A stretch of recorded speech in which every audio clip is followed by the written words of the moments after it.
అడుగులకు తడబడి ఒక పక్క ఒరిగెన ఓంకారమూర్తి.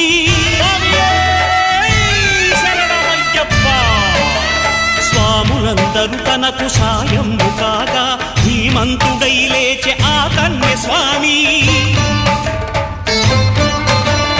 పట్టబంధము వీడి భక్తతతికై పరుగు పరుగున వచ్చె భూమిపైకి నరుడై.